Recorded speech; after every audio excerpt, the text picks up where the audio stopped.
On the premiere episode of Creating, author William Thornton tells us about his innovative Twitter feed, Christendom 144. What happened was one of the people that I follow on Twitter, and I just got involved in Twitter earlier this year, but one of the people I follow is this Nigerian writer, and he does these very short Twitter stories, twists of fate sort of thing, where he goes and looks through newspapers from about 100 years ago in New York and finds these very small items that tell sort of ironic stories, but he only has 140 characters to tell them.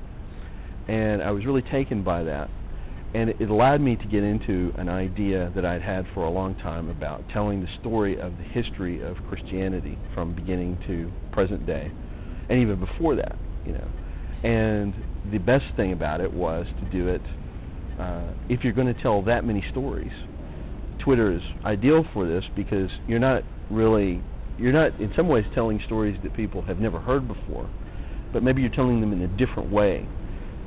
You're telling them at the moment, whereas instead of the large dramatic sweep of the trial of Jesus, you're telling that one moment where somebody slaps him, or you're telling the story about what it feels like to be somebody standing in the Colosseum with a lion coming towards him, or what it feels like to be someone who is a Christian today, but in another part of the world where that sort of thing is a very scary proposition.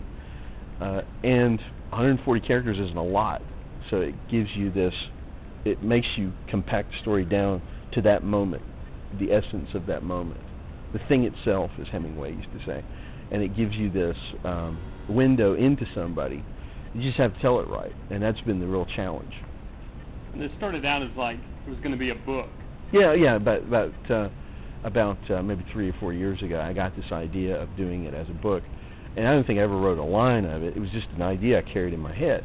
And then when I saw this other writer doing something with Twitter, I suddenly thought, this is a good way to get into this. So I just, one Saturday, I woke up and started doing it. And then I could see how I could approach it. And the best ones that I feel like I've been able to create are the ones where you're able to set a scene. You're able to tell the aspect of somebody through their dialogue, and to convey the emotion of who they are just in that one little sentence, or 2 or 3, however many you can fit in there. Sometimes you don't need all 140 characters. Sometimes you feel like you need twice that much, but you got to cut it down, and that's the challenge. All this and more on the premiere episode of Creating.